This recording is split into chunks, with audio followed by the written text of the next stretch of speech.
Say yes to new beginnings. Yes. Say yes to new standards of excellence. Yes. Say yes to engaging reportage with a difference. Yes. Introducing Yes International Magazine. The time to say yes to your dreams and aspirations is here.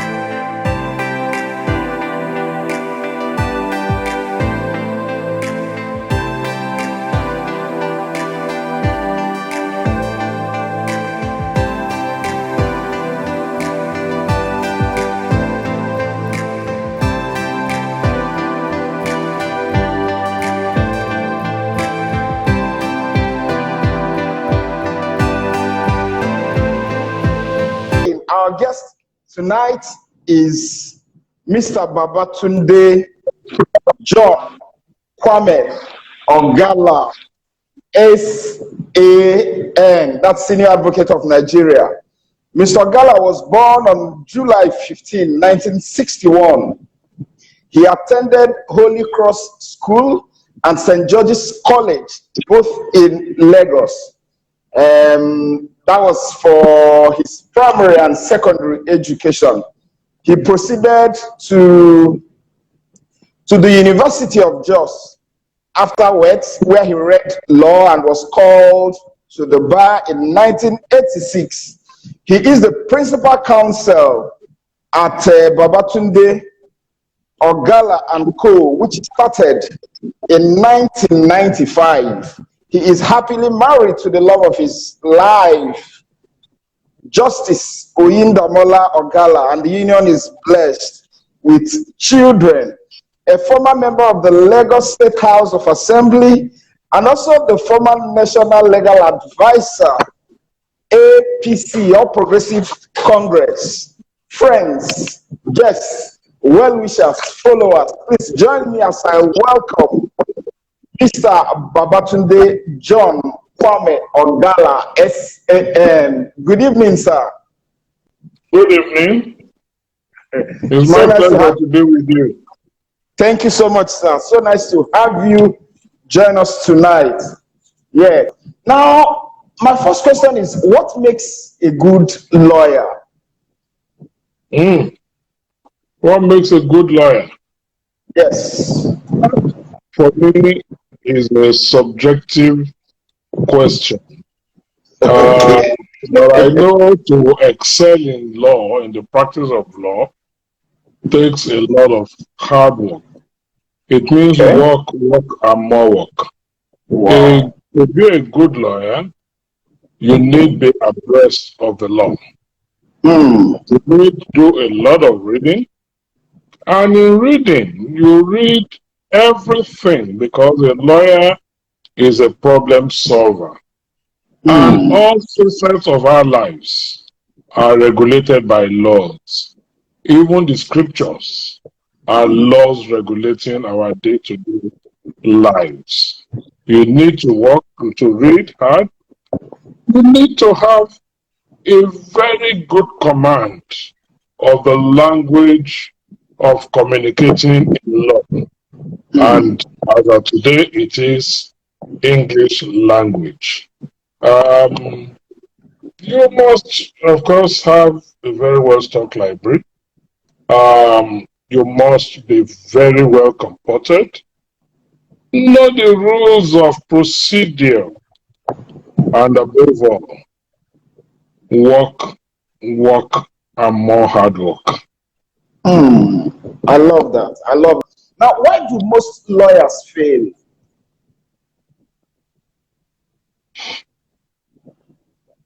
Pardon me? I didn't get that. I said, why do most lawyers fail? Fail? Yes.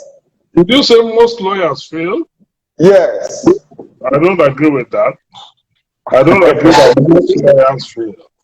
Okay, why do some lawyers fail? All right, let me rephrase the question. Why do some lawyers fail?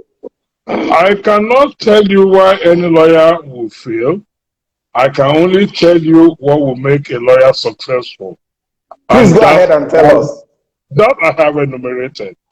All A right. lawyer has to work hard. You have to be dedicated to the law. You must, as much as possible, avoid distractions. To excel in law, you must love the law.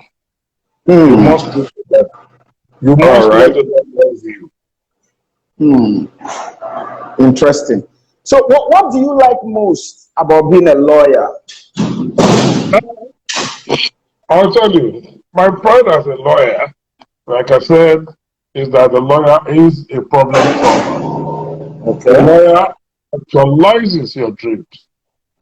There is this large misconception that being a lawyer is just about advocacy and litigation. No. To be successful in business, you need a lawyer. Even from the point of registering your company, reviewing your contracts, preparing your contracts, advising you on your day-to-day transactions, both in business, in your personal life.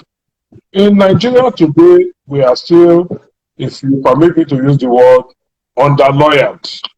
I like that. Nigeria as of today is under-lawyered. What do I say? I like that. A 200 million person population. I am not too sure the population of lawyers account for up to 0.05% of this population. And, for everybody, if you go to the West and those advanced countries that we try to emulate, you will meet a person and he says, before he talks to you, he say, I want to speak with my lawyer. It simply means they all, one way or the other, have retained lawyers.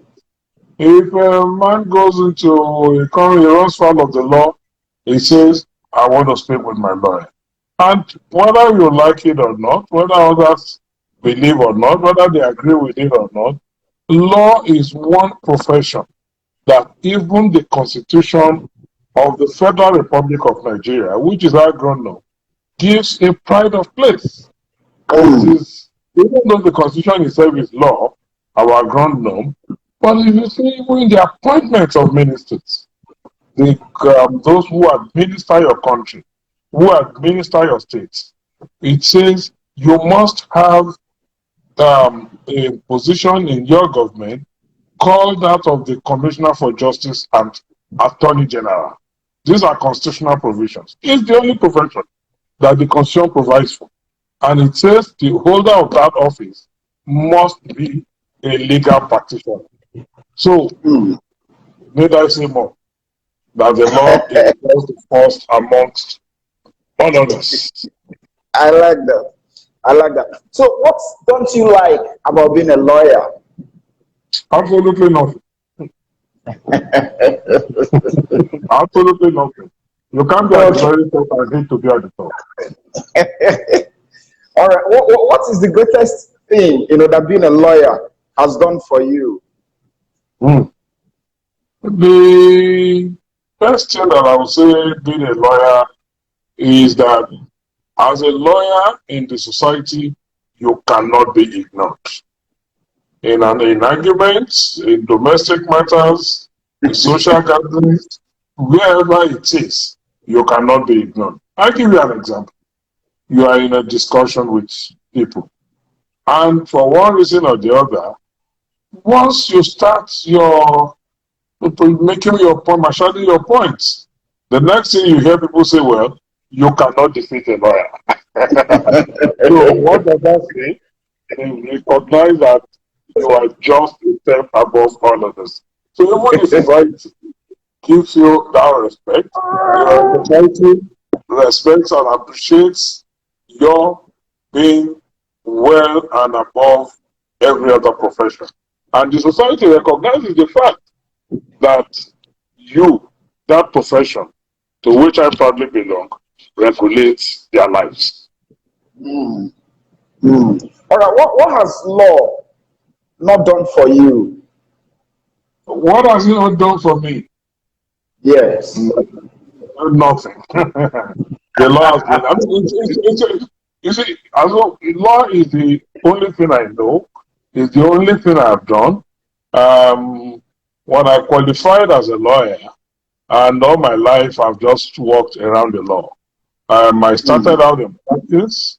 Even when I joined politics itself is law. It's governance, and governance is about laws, government of laws. You see, there's this saying that government should be of laws. When I went into the House of Assembly, a political office, it was as a lawmaker. And who is best suited to make law? But the person that is trained in the law. Even when I held, that is as a public office holder, even when I held a party position, I held party positions first many years ago as a legal advisor in my local government, and then nationally in my party also as a legal advisor. So all my life has always been around the law. And by the grace of God today, I also rose to the pinnacle of the profession in Nigeria, being a senior advocate of Nigeria. So it's all about law for me. That I've done for the past 36 years. Wow, wow. I love that. Now, is it a plus or a minus to be married to a lawyer? I know that your wife belongs to the bench, you belong to the bar. I mean, how does it feel to be married to somebody who knows law, who can quote law just like you can also quote it? Wow, it's interesting. Contrary to what people think, it might be interesting to know that my son is also a lawyer. Wow. My daughter is also a final year law student, graduating in a few weeks. So it's a family of lawyers, and I think it's been exciting for us as lawyers.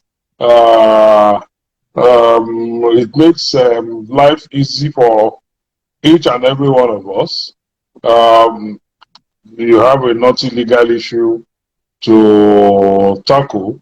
To your left, you have one person you can consult, to your left, you have another. And when you even go to the office, you have your colleagues at work to consult. So it's been some great advantage for me. One who understands my profession, one who understands the demands of the job I do, one who can tolerate my late nights, my travels, can tolerate, can appreciate my thinking. I can go on and on. So for me, being married to a lawyer has been of some advantage and a great advantage. And I also think, if you ask the other side too, is vice versa. Imagine a judge sitting down late night trying to sort out some ruling judgments, and there are issues that need to be resolved because an adjudicator has to resolve issues, different positions before him or her. And the judge can say, oh, look, I now have a block. You can just go and wake somebody up on the bed and say, please, to use the words of my wife, he will say, let me tap your brain. You have brains you can tap. So all around me, I also have brains I can tap. So I love that. great, yes. I love that. Now, what do you normally consider before accepting any brief? What I consider most before accepting a brief, and as dictated by the ethics of the profession, is one must first look at the law itself. You look at the morality. You look at the chances of success, because the profession enjoins us to advise our clients. You don't need to take every brief. In fact, the ethics says if you see a bad case, you are expected, or not just a bad case, in any case, you are expected to advise your client on the position of the law. And let me say, the lawyer can only apply the law to the facts you supply. He cannot manufacture facts. Though people wrongly or rightly will say, oh, lawyers are liars. No lawyer lies. If you lie to your lawyer, is your case you will go and present. Those are the facts they have. And if you're telling the truth, which is in your interest to tell the truth, a lawyer, I'm sure, is somebody you cannot lie to.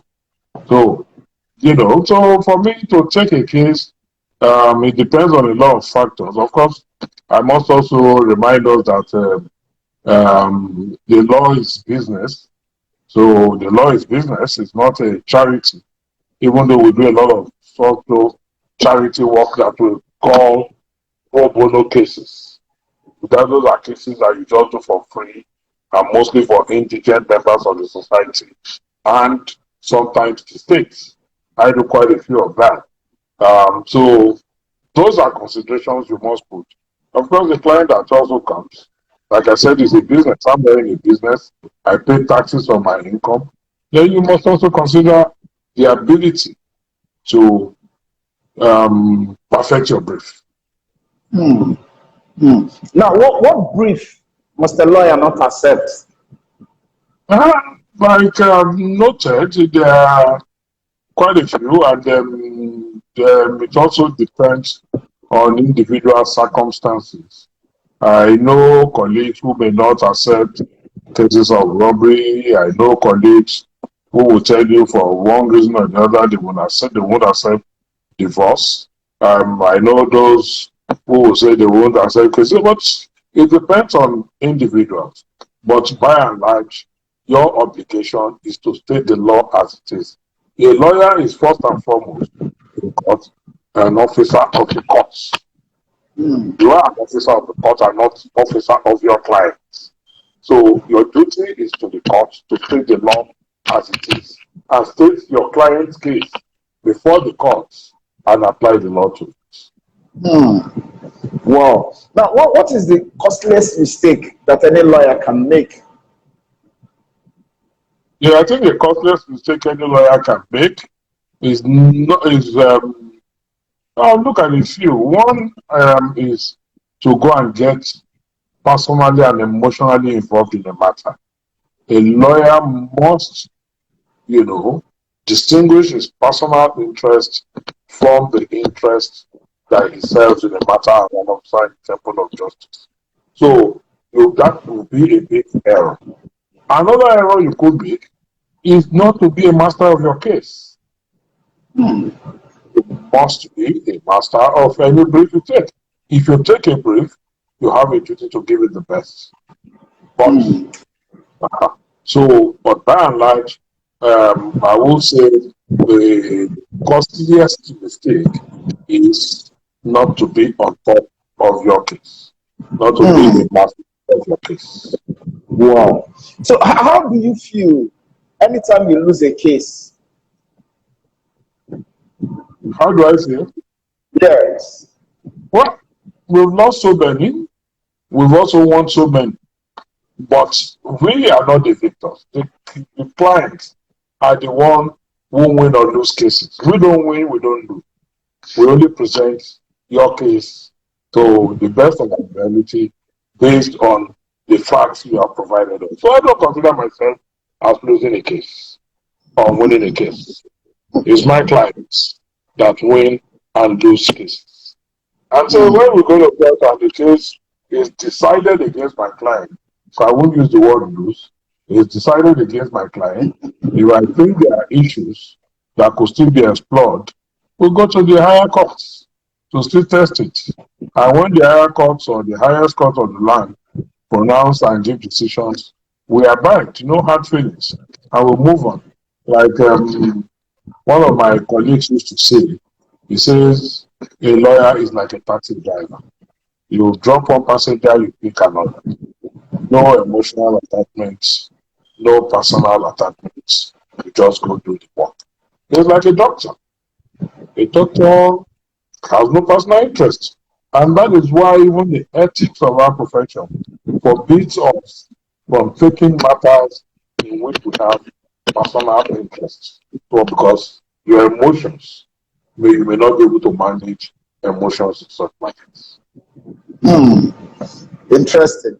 Interesting. Now, I need you to tell us the most memorable case you have handled and why. The most memorable case, I'm thinking, there are quite a few, but I want to look at which I will say is the most memorable. Ah, tough one, as you Thank can you, see sir. me, but when you are talking me, thinking, and thinking. Thank you, Uh, sir. I'll look at a few cases. One was a divorce matter, which I handled, and where the couple were living in the same house.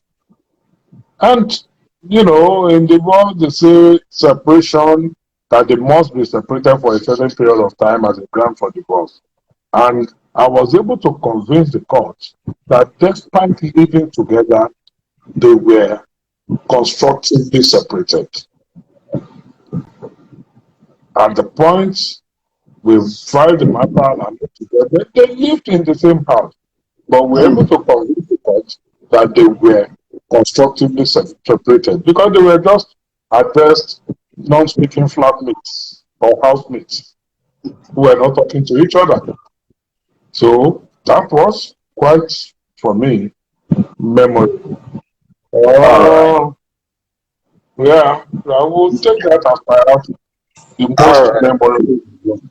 I would also not fail to mention a case a few years ago, and that was a pro bono case I had to do. Incidentally, it was against the Lagos state government. I think that was 5 years ago. And what was the matter? Where, if you recall, I think it made a lot of news.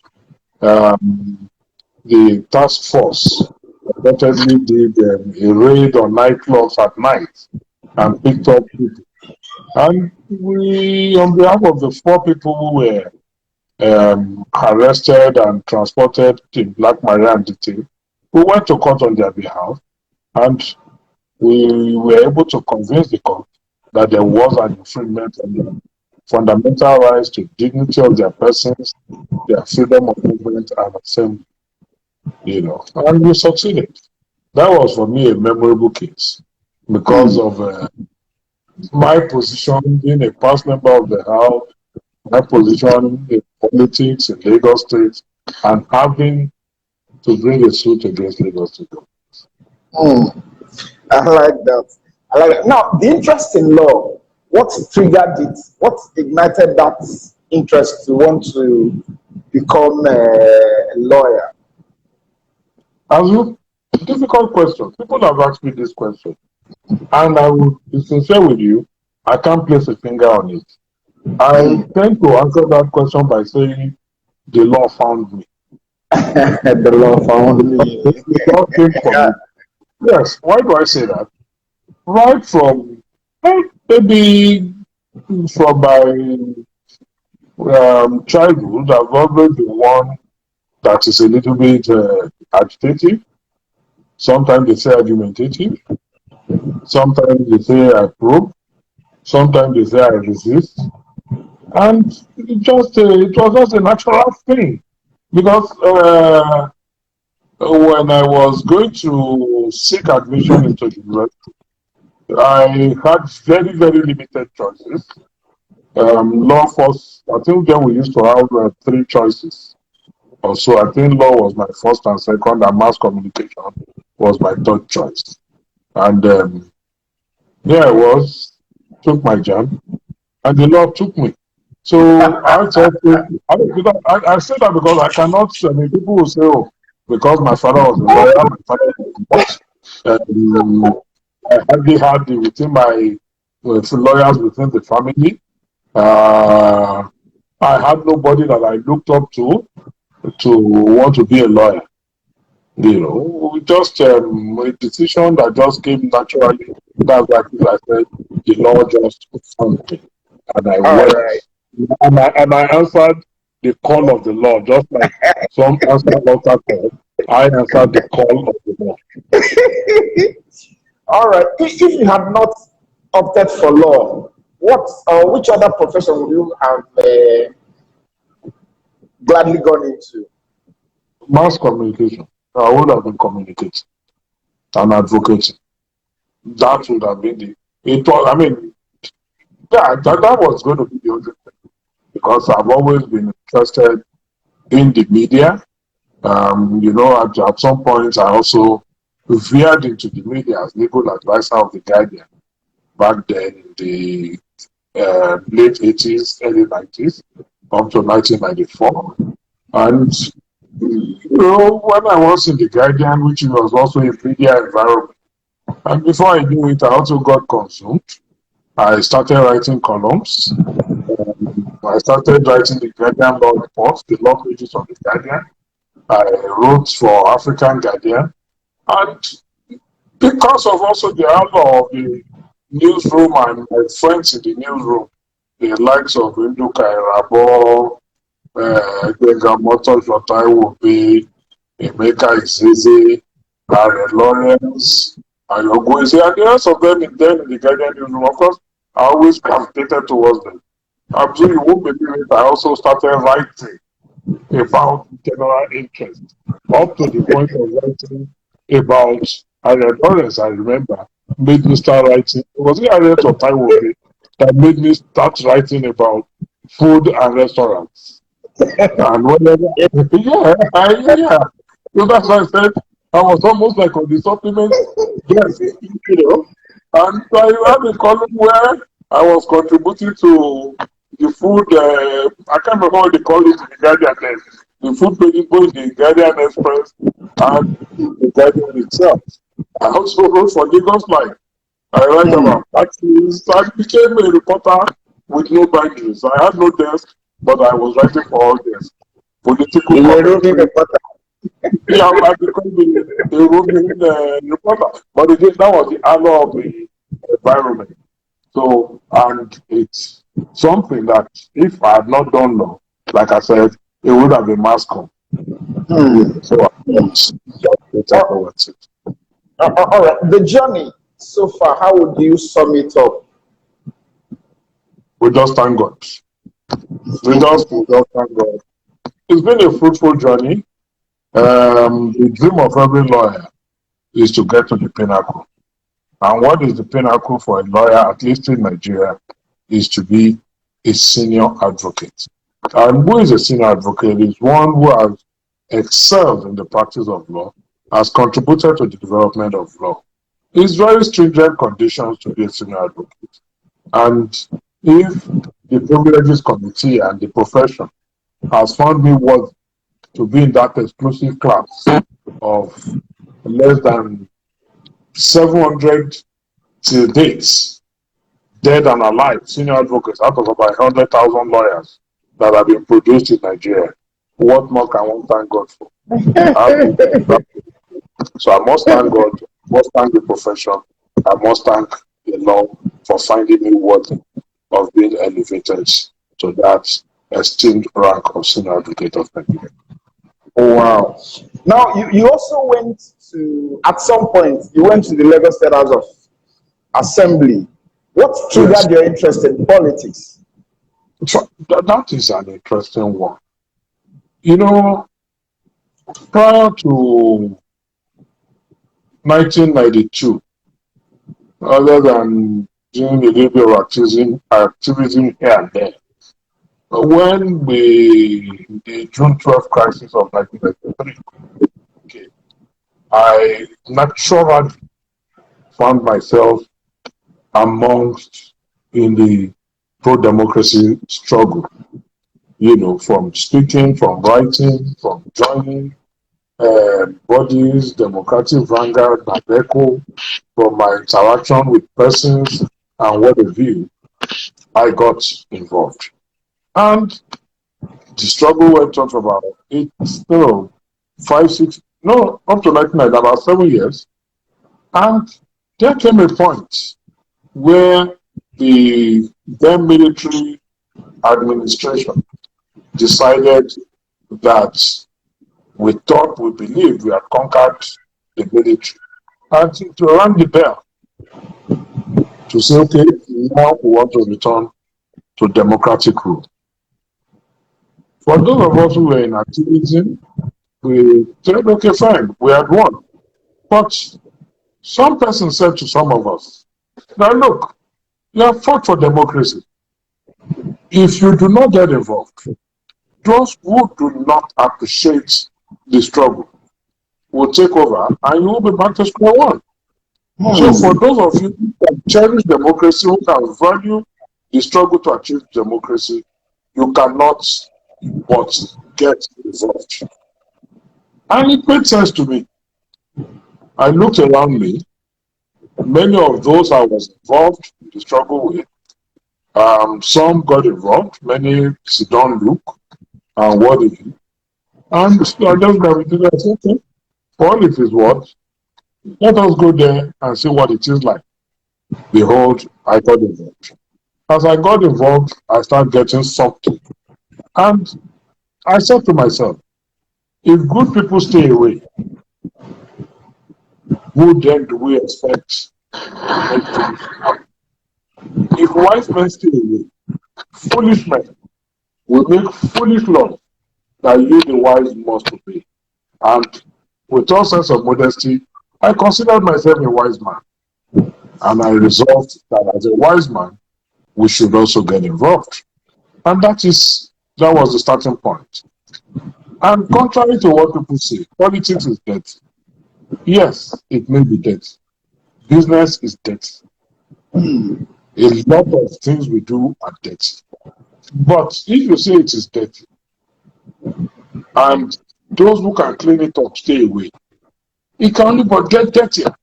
And these dirty people will regulate the totality of our lives and make our lives dirty.